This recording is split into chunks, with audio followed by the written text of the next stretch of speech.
ভারতীয় ভিসার আশা আর না করাই ভালো। আসলে কি তাই?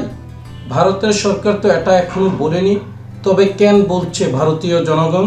তাদের জায়গা থেকে তারা বলছে তাদের যুক্তিতে, কিন্তু আমরা আশা করতেই পারি, যেহেতু চিরতরে সম্পর্ক ছিন্ন হয়নি এবং হবেও না। এখন একটা বিষয় হচ্ছে যে কিছুদিন আগে যেই ঘটনাগুলো ঘটে গেছে এবং কি এখনো যেগুলো ঘটতেছে বারংবার, এই ঘটনাগুলোর উপর কেন্দ্র করে অনেকেই বলতেছেন যে ভারতের আশা, অর্থাৎ ভারতের ভিসার আশা না করাই ভালো। ভারতের আশা বলতে এখন যে আমদানি রপ্তানি, সেগুলো কিন্তু আসলে একটা দেশের বাণিজ্যিক ক্ষেত্রে অথবা অর্থনৈতিক ক্ষেত্র বিবেচনা করলে অবশ্যই এগুলো পরিচালনা করা হবে এবং কি হয়ও, কিন্তু ডিপ্লোম্যাটিক ইস্যু অথবা অন্যান্য যে বিষয়গুলো, এগুলো হচ্ছে সরকারিভাবে পরিচালনা করা হয়, এগুলো ওনারাই সমাধান করবে। কিন্তু যখন আমরা আমাদের জায়গা থেকে বারবার বলি যে ভারতীয় ভিসার আশা করা ঠিক হচ্ছে না, হবে না, আসলে কি এই কথাগুলো আমাদের দিক থেকে যুক্তিতে আসে?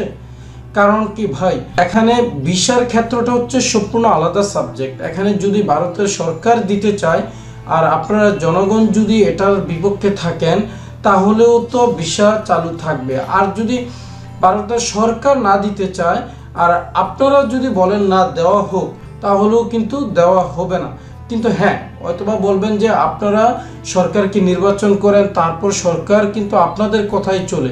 দেখেন, সরকারও কিন্তু চায় যে একটা দেশের শান্তি শৃঙ্খলা বজায় থাকুক, অর্থনৈতিক অবস্থা ভালো থাকুক।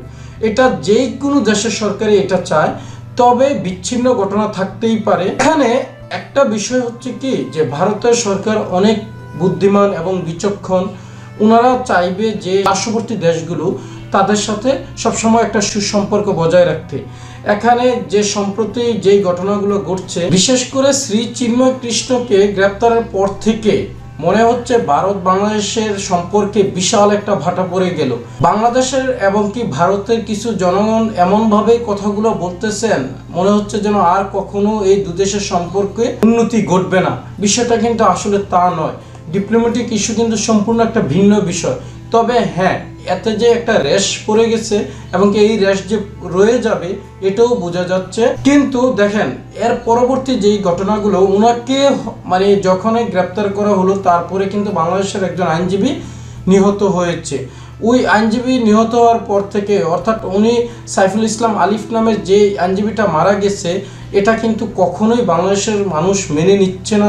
সাধারণ একটা ঘটনাকে কেন্দ্র করে, এটা তো আইনগত একটা প্রক্রিয়া, ওটার উপর ভিত্তি করেই কিন্তু একটা আইনজীবীকে হত্যা করা হয়েছে, যা কখনো কোনো মানুষের প্রত্যাশা করে না এবং কি এটা মেনে নেওয়ার বিষয়ও না। তাছাড়া অন্যান্য যেই ঘটনাগুলো ঘটতেছে, এগুলোতে কিন্তু এখন কিছু মানুষ সুযোগ সন্ধানী, তারা তাদের সুযোগকে কাজে লাগাতে চাচ্ছে। আসলে এগুলোকে বিশেষ করে আমরা কেউ প্রায়োরিটি দিচ্ছি না এবং কেউই দিবেও না। তবে আমরা চাই ভারত বাংলাদেশের সম্পর্কটা সবসময় ভালো থাকুক। এখন প্রতিটা রাজনৈতিক দলও কিন্তু এটাই চাইবে, আর সেটাকে কেন্দ্র করে আমরা এটা প্রত্যাশাই করতে পারি, ভারতের ভিসা বাংলাদেশের মানুষ এটা আশা করতেই পারে এবং কি ভারত বাংলাদেশের সম্পর্ক ভালো থাকবে সেটাও আশা করতে পারে। কারণ ভারতের একটা অংশের ভাই বোনেরা কিন্তু আমাদের ভাষাভাষী, অর্থাৎ বাংলা ভাষাভাষী, অর্থাৎ তাদের সাথে কিন্তু আমাদের অনেক কালচারাল মিলও থাকে। তো সেই দৃষ্টিকোণ থেকে আমরা প্রত্যাশা করি যে দুদেশের সম্পর্ক ভালো থাকুক এবং থাকবে। ওকে বন্ধুরা, ভালো থাকবেন। পরবর্তীতে আবার কথা হবে অন্য কোনো ভিডিওতে।